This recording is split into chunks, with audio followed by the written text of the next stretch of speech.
Hello everyone. I continue talking about inventory control subject to uncertain demand in this video. And I will start with talking about lot size reorder point systems. You know, we already discussed the news vendor problem and the model developed for this problem. But in fact, this model was unrealistic for two reasons. The first reason is that it doesn't include a setup cost for placing an order. And the second reason is that it doesn't allow for a positive lead time.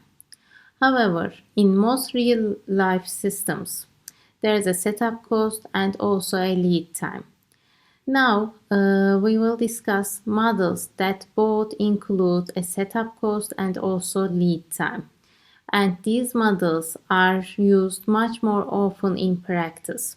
And in fact, they form the basis for the policies used in many commercial inventory systems. And for these systems, we have several assumptions. Our first assumption is that the system is continuous review. It means that demands are recorded as they occur and the level of on-hand inventory is known at all times. And secondly, demand is random and stationary. In fact, we cannot predict the value of demand, but the expected value of demand over any time interval of fixed length is constant. I mean, for example, we will assume that expected demand rate is lambda units per year. Of course, at certain times we will not predict correctly the demand rate, but we know that the expected demand rate is constant. And there is a fixed positive lead time tau for placing an order, and these are the costs that we assume. Firstly, setup cost at K dollars per order, holding cost at H dollar per unit held per year, and proportional order cost of C dollars per item. You may think this as purchasing price of the item, and stock out cost for of P dollars per unit of unsatisfied demand. And this is also called the shortage cost or the penalty cost. Let's describe the demand. We will assume that demand during the lead time is a continuous random variable D with probability density function fx and cumulative distribution function big Fx. And we will assume that mu is expected demand and sigma is the square root of the variance D. And these are the mean and standard deviation of demand during the lead time. And in these systems, we have two different decision variables. These are Q and R. Q is the lot size or order quantity. R is the reorder level in units of inventory. In fact, previously we discussed EOQ model. In the EOQ model, Q and R dependent variables. I mean, since demand is steady, if we know Q, then we were able to calculate R. But now, since we cannot predict the demand exactly, Q and R are two independent decision variables. Here you can see the graph for the changes in inventory over time for a continuous review QR system. These curves show us the inventory level. Here, when inventory level is R, I mean this is the reorder point, we give an order, and after the lead time, order arrives at an amount of Q units. In such an inventory system, in fact, our aim is to find the optimal R value, reorder point, and optimal Q value, I mean order quantity. So, in fact, just like in the news vendor problem, we derived an expected cost function and we found the optimal Q value that minimizes that cost function in the news vendor problem.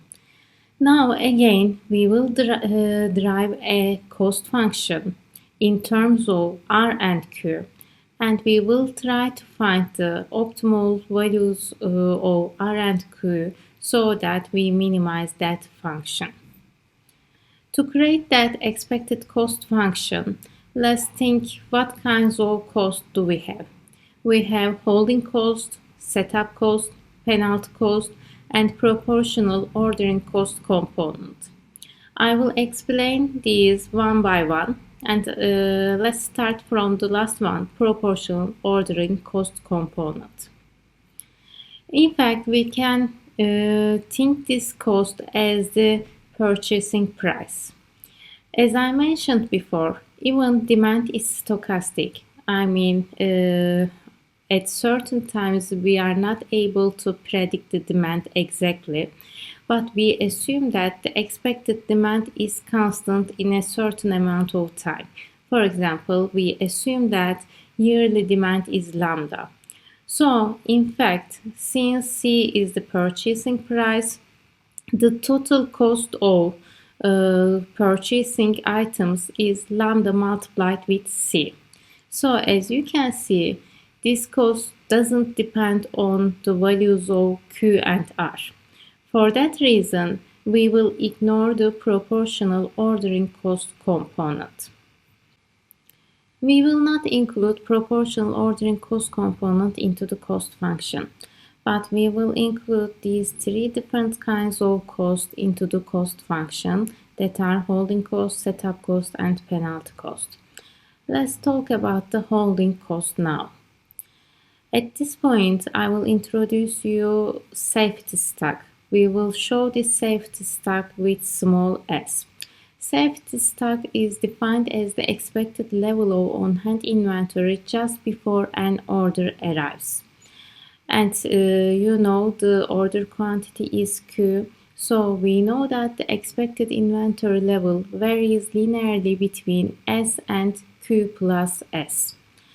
And this is the representation of the inventory level, but this is only an approximation because we do not have such a steady demand rate. So please notice that this is only an approximation. Now, since safety stock is defined as the expected level of on-hand inventory just before an order arrives, it can be calculated with the formula S equal to R minus lambda TAF. R is the reorder point, TAF is the lead time, and lambda is the expected demand rate.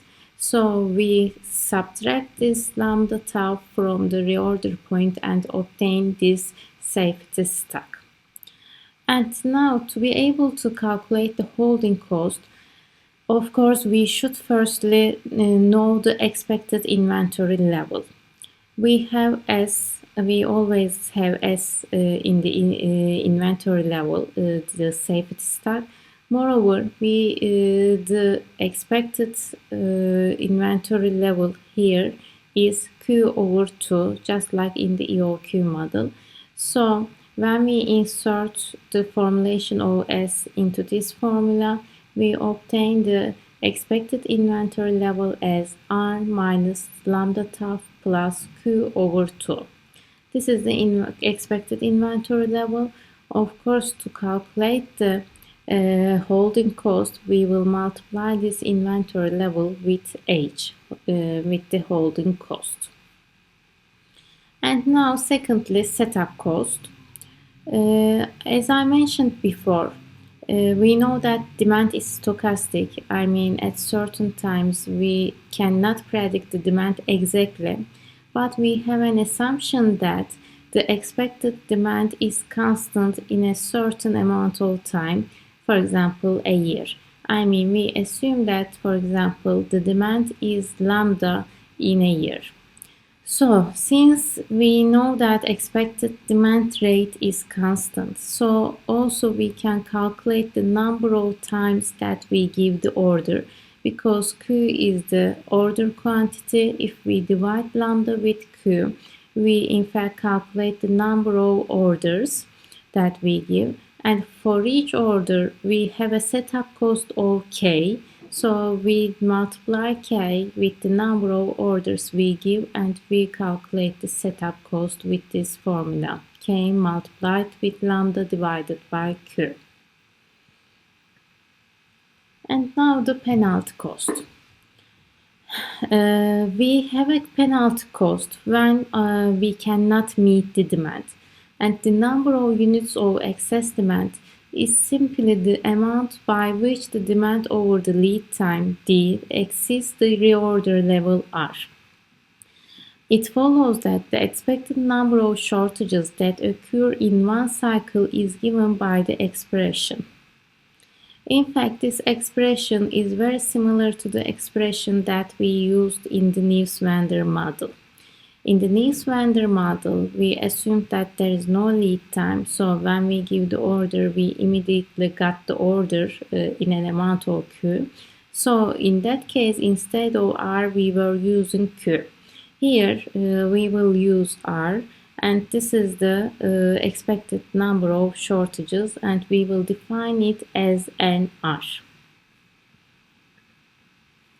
And our aim is to find out the expected number of stock hours incurred per unit of time. Since NR is the expected number of stock hours incurred in a cycle, and the length of the cycle is T, we divide NR with T. And T is equal to Q divided by lambda. So we can calculate the expected number of stock hours incurred per unit of time as lambda multiplied with NR divided by Q. Now here is our cost function, including the holding cost, setup cost, and the penalty cost. As I mentioned, for the holding cost, I multiply the expected inventory level with holding cost H.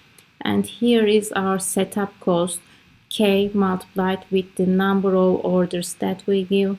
And here P is the penalty cost, and I multiply P with the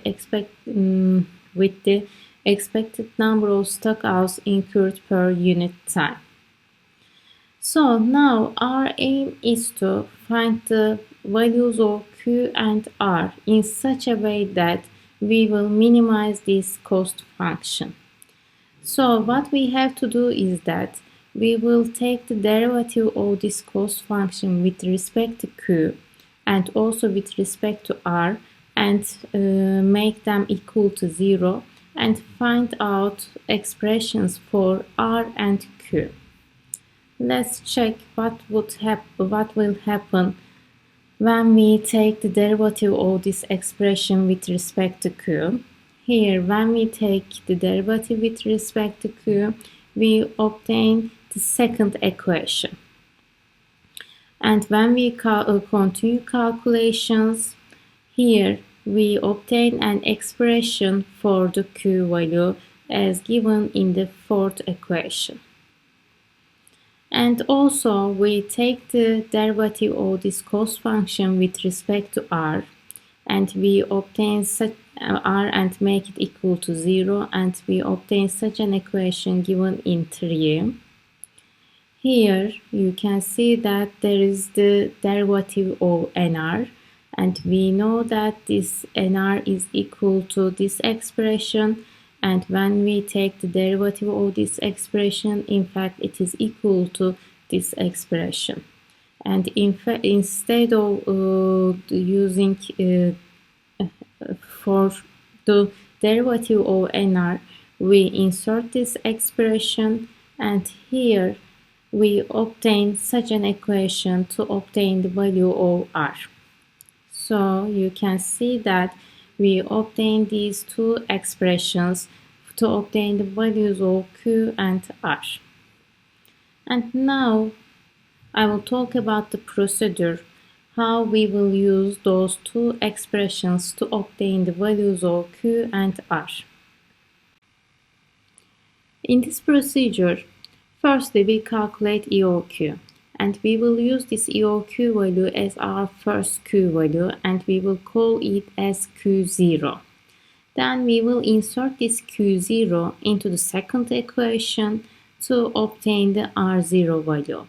In the second equation, we obtain FR, and by using the normal table, we find out the Z value and also R value. Moreover, by using that Z value, we can also calculate NR, which is required for the first expression, as you can see. NR can be computed by using the standardized loss function. And this loss function LZ is defined as given in this expression. Here, Pht is the normal density, standard normal density. And then, if lead time demand is normal with mean mu and standard deviation sigma, then NR can be computed by multiplying sigma with LZ. And when we know that, LZ can be found out from the partial derivation table of normal distribution. I will show it to you with an example. Then, after obtaining this NR value, we insert it into the first expression and obtain again the Q value. And we compare this Q value with the previous Q value. Our previous Q value was in fact the EOQ value, and we check if it is close to that value or not. And then again, by using this Q value and inserting into the second equation, we calculate the R value, and also again we check this R value whether it is close to the previous R value or not.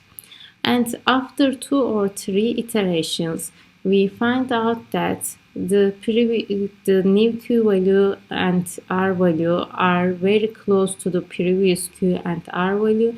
In that case, we terminate the iterations and we find out those optimal values for Q and R. Now, I will show you an example, and probably this method will be more clean for you. In this example, there is Harvey's specialty shop, and it is a popular spot that specializes in international gourmet foods. One of the items that Harvey sells is a popular mustard that he purchases from an English company. The mustard costs Harvey $10 a jar and requires a 6-month lead time for replenishment of stock. While reading the question, we can take notes for our data. Now we know that our purchasing price is $10 per jar and our lead time is 6 months. Harvey uses 20% annual interest rate to compute holding cost and estimates that if a customer requests the mustard when he is out of stock, the loss of goodwill cost is $25 a jar.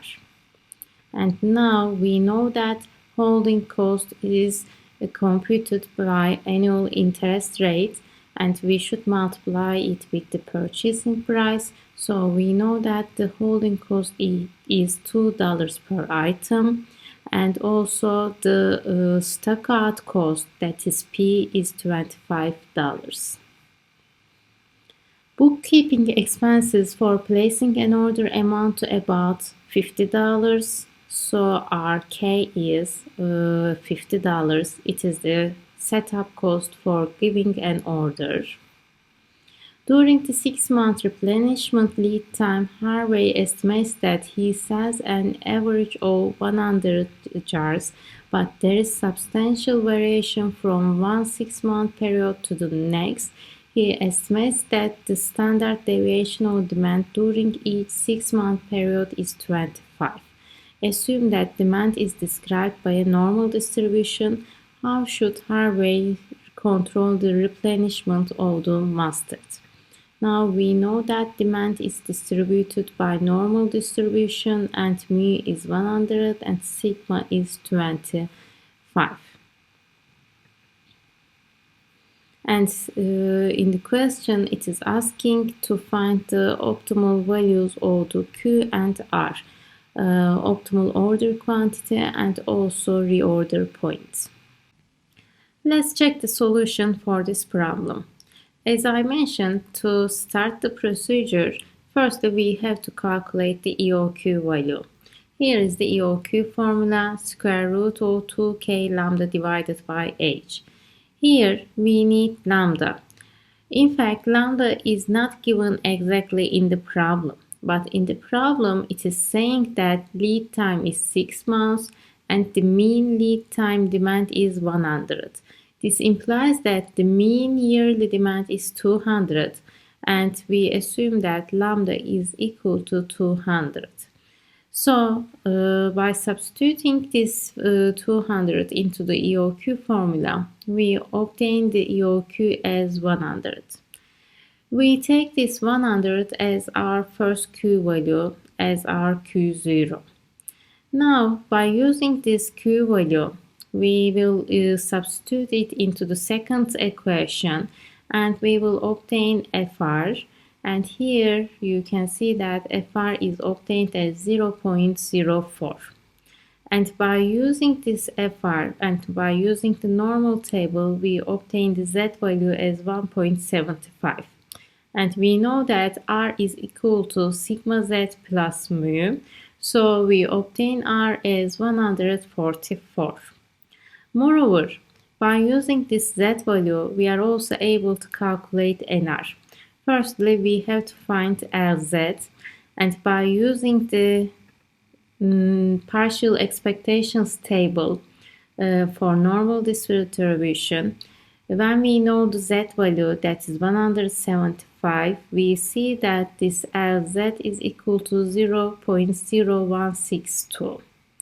And by using that LZ, we are able to obtain NR by multiplying sigma and LZ, and here we see that NR is 0.405. Now, since we have this NR, we substitute it into the first equation and again we obtain a new Q value and we see that it is 110.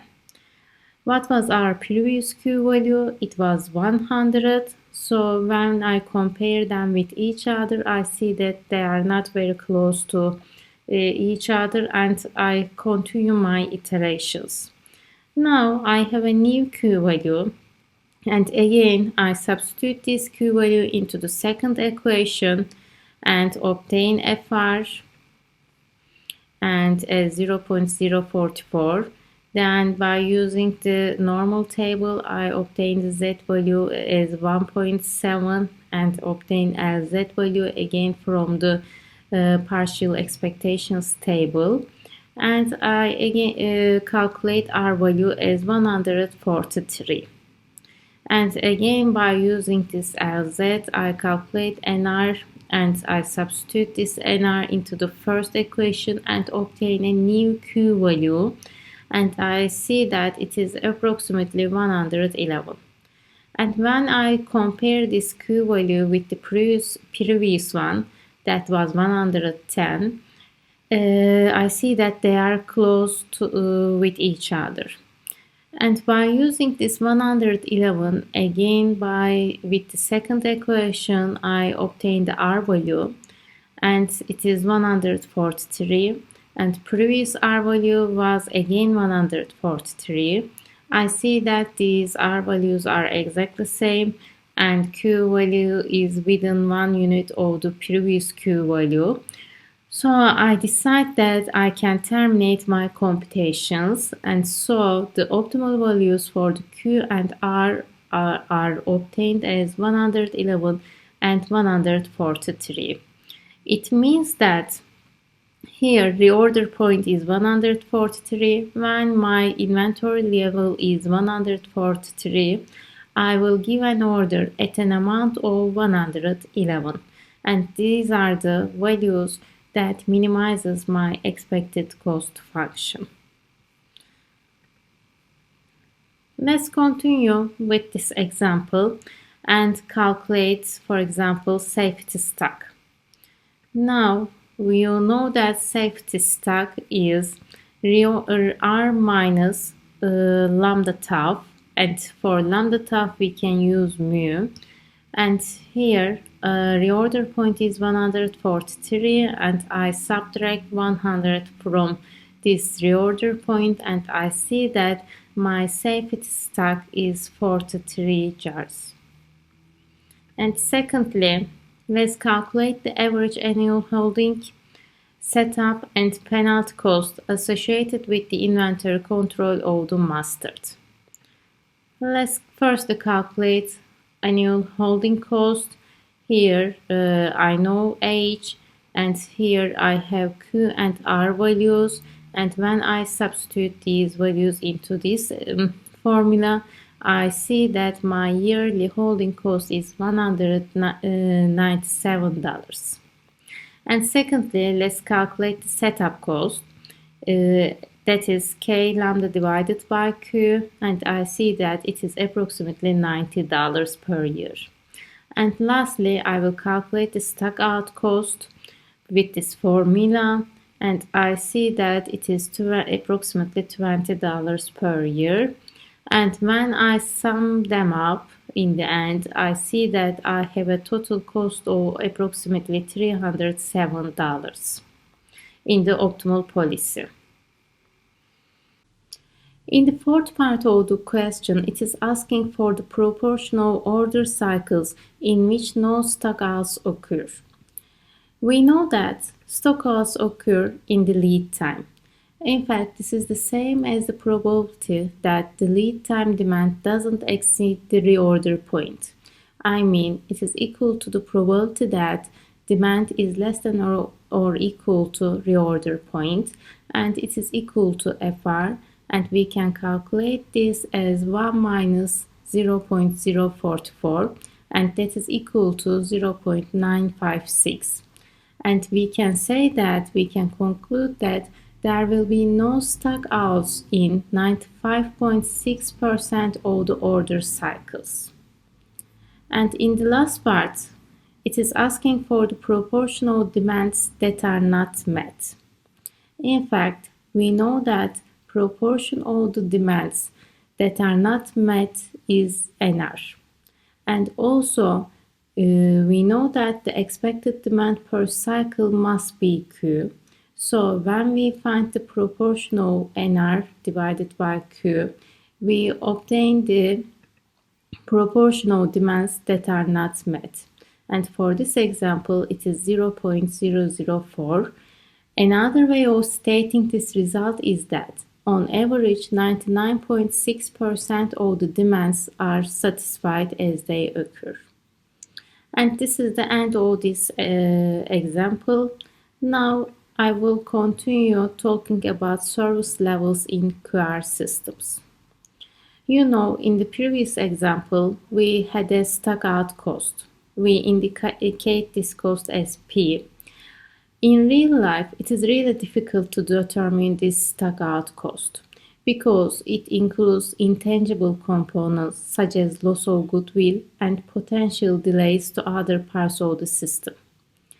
And in real life, a common substitute for a stock out cost is a service level. Service is the probability that a demand or a collection of demands is met. Service levels can be applied in both periodic review and QR systems. I mean, it can be applied in also continuous review. There are mainly two types of service levels. Firstly, I will talk about the type 1 service, then I will talk about type 2 service. What we mean with the type 1 service is the probability of not stocking out in the lead time. And we represent this probability with alpha. And in fact, we find the R value that satisfies the equation FR is equal to alpha. And we set the Q to EOQ value. We can interpret alpha as the proportion of cycles in which no stockout occurs. In fact, type 1 service is not how service is interpreted in most applications. In most applications, usually when someone says that we would like to provide 95% service, it means that they would like to be able to fill 95% of the demands. But according to type 1 service, when we say that we would like to provide 95% service, it means that we would like to fulfill all the demand 95% of the cycles. Type 1 service objective is appropriate when shortage occurrence has the same consequence independent of its time or amount. One example would be where a production line is stopped whether 1 unit or 100 units are short. And in the previous example, remember that in this fourth question, we answered the proportional order cycles in which no stockouts occur. In fact, this is the type 1 service. And let's talk about type 2 service. Type 2 service measures the proportional demands that are met from stock. And we will use the symbol beta to represent this proportion. We know that NR divided by Q is the average fraction of demands that stock out each cycle.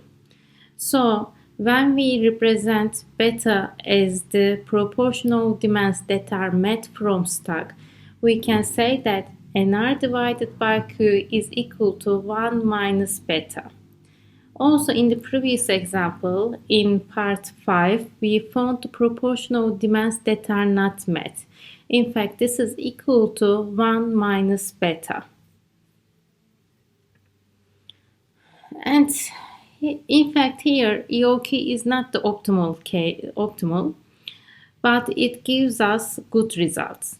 So we can use EOQ to estimate lot size, and so we can find R by using NR is equal to EOQ multiplied with 1 minus beta. Now I would like you to give an example about type 1 and type 2 service.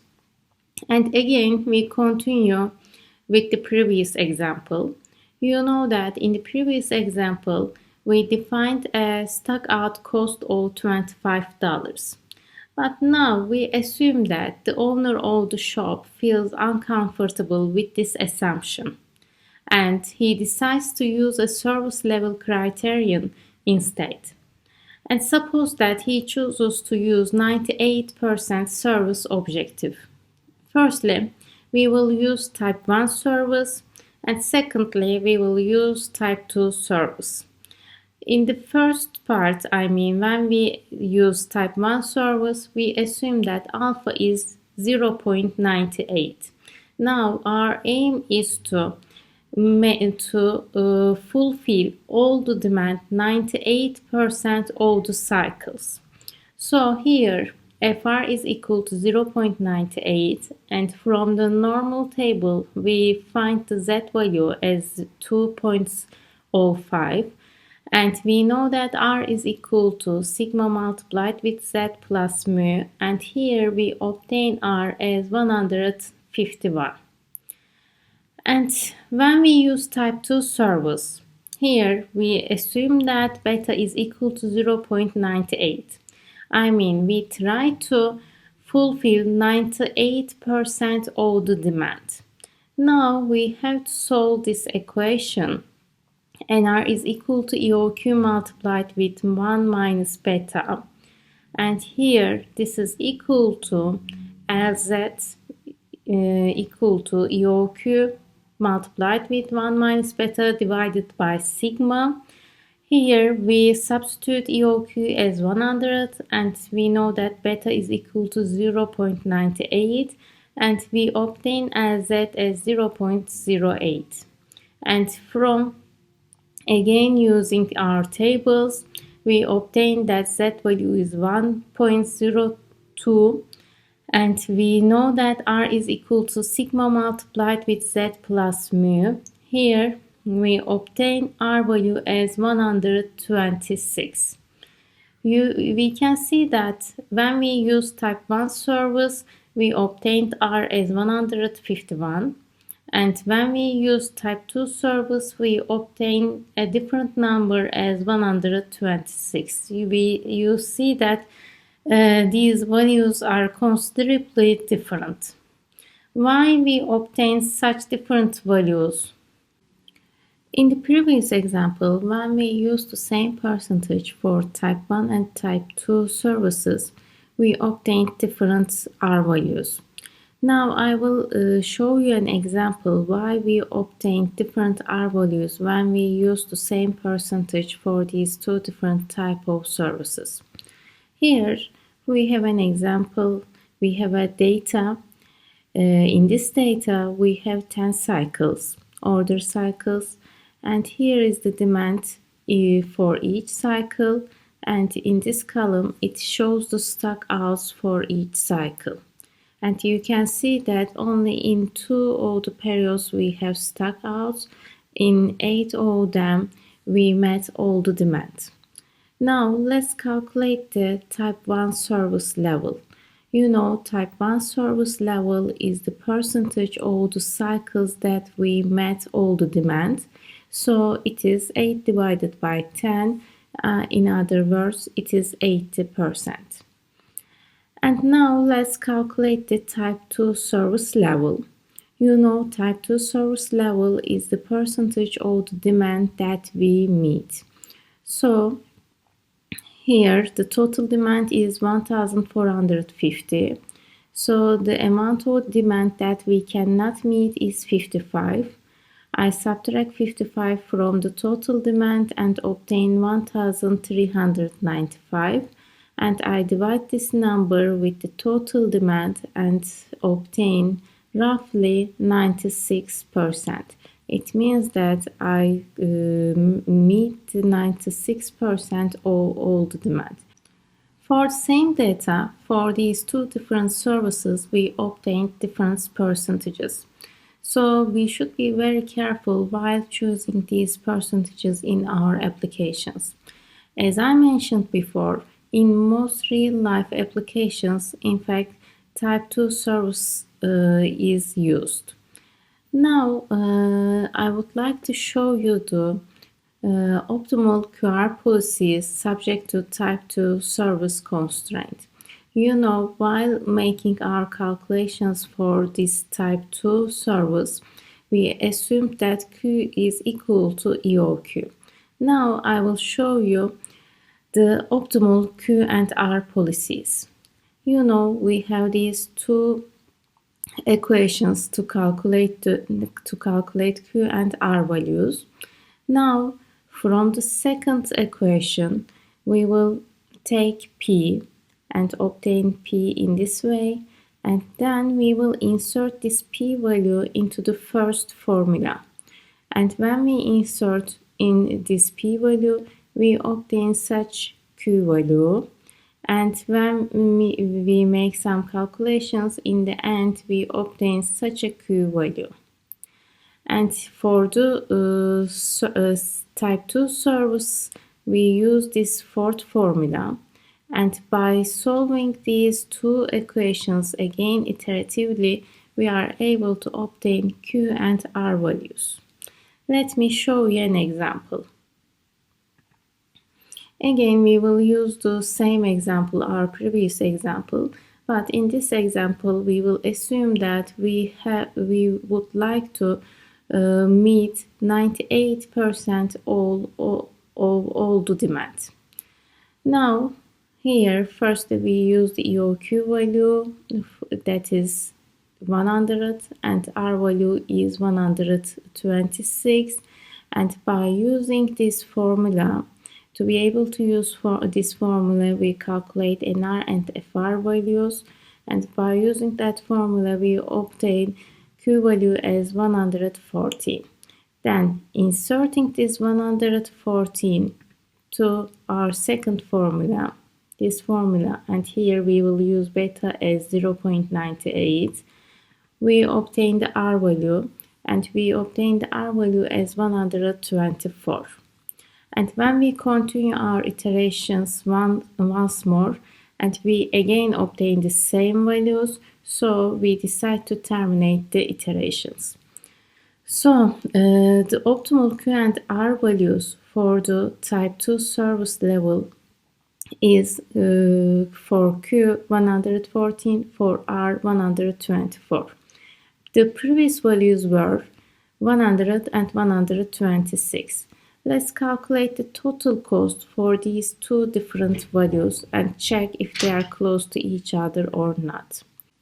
Let's calculate the total cost by using these two different QR values. What I mean with the total cost is the holding cost plus setup cost. When we use the QR value as 100 and 126, I mean this is the EOQ approximation, we obtain a total cost of $252. And when we use the optimal policy for type 2 service, we obtain these QR values, and when we calculate the holding and the setup cost by using these values, we obtain it as $250. You can see that these total costs are very close to each other. So in fact, EOQ approximation gives cost close to the optimal in this case and can be used for type 2 service. Now let's talk about negative safety stock. Firstly, let's think about that if it is possible to have a negative safety stock or not. Think that if the shortage cost or service level is relatively low, then in that case it is possible for a negative safety stock situation to arise. You know that safety stock is the expected inventory on hand at the arrival of an order. If the safety stock is negative, it means that there is a backorder situation. Now I would like to give you an example about negative safety stock. In this example, there is a high-end espresso machine, very expensive and bulky item.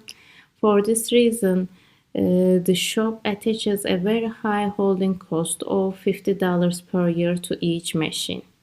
And the shop sells about 20 of these yearly and estimates the variance of yearly demand to be 50. Annual demand follows the normal distribution, and since customers are willing to wait for the machine when it is out of stock, the shortage penalty is low. And the shortage penalty is estimated as $25 per unit. Order lead time is 6 months, and the fixed cost of ordering is $80. And assume that the lot size used for reordering is the EOQ value, and we will determine the optimal reorder level, safety stock, and type 1 and type 2 service levels. Here it is saying that for the reordering, EOQ value is used. So when we calculate the EOQ value, we obtain it as 8. And by using this Q value, we calculate our R value, and we obtain R value as 6.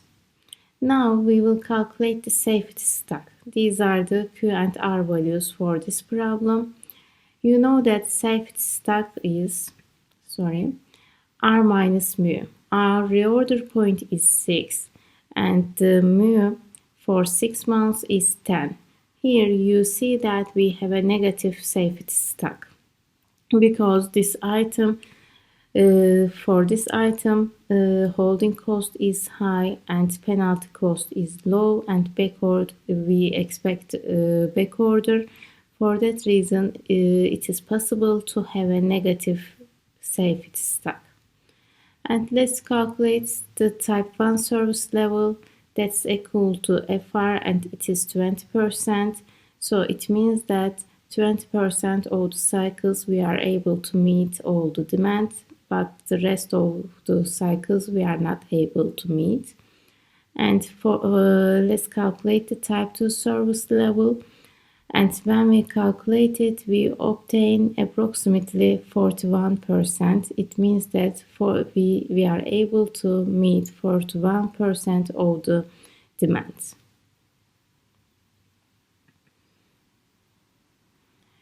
Now I will talk about SS policies. Up to this point, we assume that inventory levels are reviewed continuously. I mean, we know the inventory level at all times.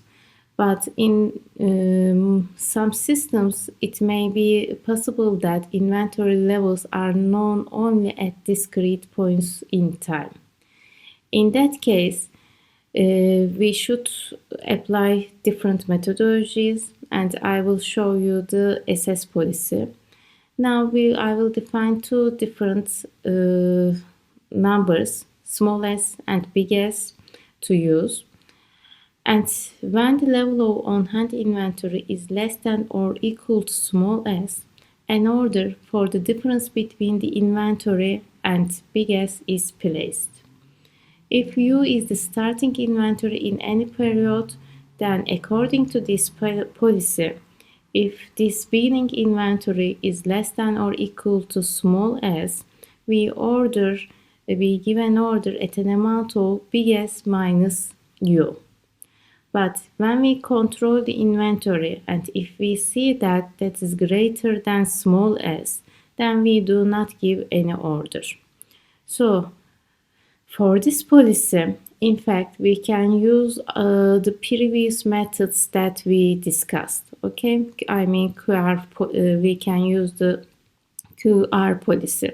But in this case, we will assume that our reorder point is small s and big S is equal to R plus Q. If we apply this, we can also use the previous methods for this discrete review. Now I would like to talk about multi-product inventory systems. In these systems, all the products are not equally profitable. You know, we have a cost to control the inventories, but in some cases, control costs may not be justified. For example, think about an item. Its yearly contribution is $100 to the company. But if we spend $200 to control the inventory of this item, it is clearly not economical. For that reason, it is important to differentiate profitable items from unprofitable items. To be able to do this, we will use a concept from economics. The economist Wilfredo Pareto, who studied the distribution of wealth in the 19th century, noted that a large portion of the wealth was owned by a small segment of the population. And we call this as Pareto effect, and we can apply this Pareto effect also to inventory systems. In inventory systems, a large portion of the total dollar volume of sales is often accounted for by a small number of inventory items. Let me show you. Here on this graph, we see the proportion of inventory items and also cumulative fraction of value of inventory. Here you see that 20% of the items account for the 80% of the value. And we will call this group as A. Then 30% of the items account for the 15% of the value, and the rest, I mean 50% of the items account for only 5% value. And we will call the second group B and the third group C, and this is also called ABC analysis. Now, when we group the items in this way, what we can do is that for the A items, for the items in this group, we can apply continuous review for the inventory management. And also we can apply sophisticated forecasting methodologies to predict the demand for these items. For B group, maybe we can apply periodic review instead of continuous review, and we may apply less sophisticated forecasting methods to predict the demand of these items. We may order the items in groups, maybe to be less to make less costly. And for the last group, we can check that if demand is high and the cost is very low. In that case, instead of making an inventory control, we can give orders in large amounts and keep in inventory. Or we can check if the demand is too low but the cost is high. Instead of ordering these items, we can only order when there is a demand. And we can arrange our inventory controls according to the group of the items. Now I would like to show you an example for this ABC analysis. For example, in this example, there are 20 different type of products. Here is the price of these products, and here is the yearly demand, and here is the dollar volume for each of the products. Let's rank these products according to their dollar volume. And we see that, in fact, only 4 of these products account for the 80% of the total value. And these products are in group A. We will call these A items. And then we see that here the 30% of the items account for the 15% of the total value, and the rest 50% of the items account for the 5% of the total value. So maybe we can carefully control the inventory of these A items, and maybe we can apply periodic review for the B items. And for the C items, we may check, for example, here this item has a high demand, but the cost is low as 77 cents.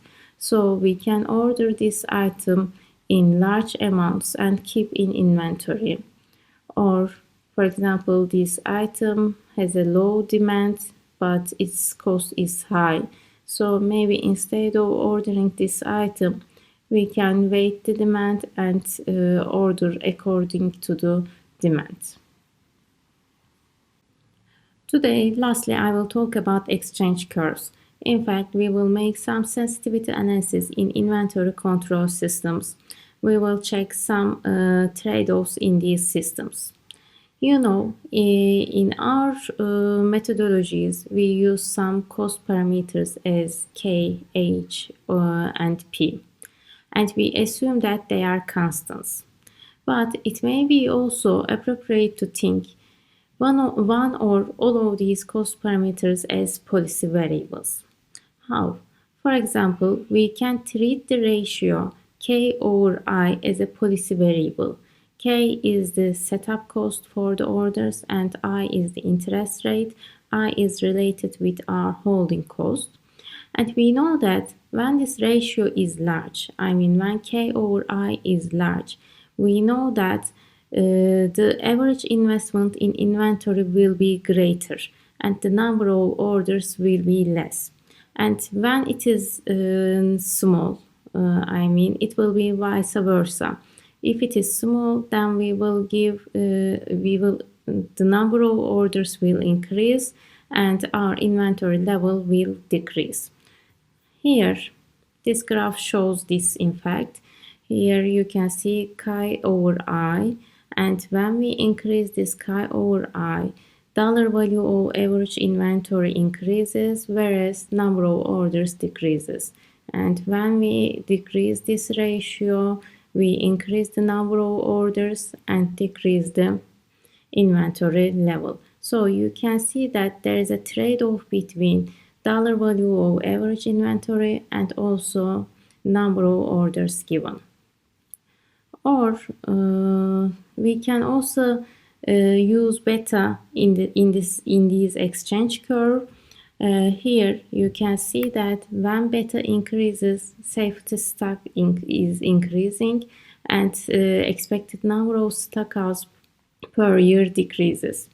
And here we can see that there's a trade-off between safety stock and expected number of stock hours per year. So by examining this beta on this curve, for example, we can check what would happen if beta changes. For example, when we decrease beta, we see that safety stock decreases, the value for the safety stock decreases, and we can give decisions by considering if it is worth to decrease safety stock in that amount and increase the expected number of stock hours in that amount. Now let me give you an example. In the previous example, in the shop example, you know that the setup cost for the orders was $50 and annual interest rate was 20%. So K over I, we obtain 250. This is the graph exchange curve for K over I. And when we are at 250, we see that the number of orders given is 22, and the inventory value of the average inventory is more than $5,000. Now, by examining this curve, we can check what would happen if K over I changes. For example, instead of 250, if we had a value of 100, I mean if our K over I value was 100, then we see that we increase the value of average inventory approximately with $2,000, and we increase the number of orders from 22 to 34. So the owner of the shop may think, is it worth to decrease inventory level by $2,000 and increase the number of orders approximately in an amount of 12? So he may decide that yes, it is worth, so he can change his inventory control policy. Or let's think that he can think what would happen if K over I was 50. In that case, here we can see that he approximately decreases the inventory level with $1,000, but increases the number of orders with an amount of 16. So he may think that it is not worth, and he may choose this higher value, I mean 100. So it is really difficult to determine the values of these cost parameters in such systems. So we can use these exchange curves to decide in the solution. That is all that I would like to talk about in this video. Thank you for listening to me. Goodbye.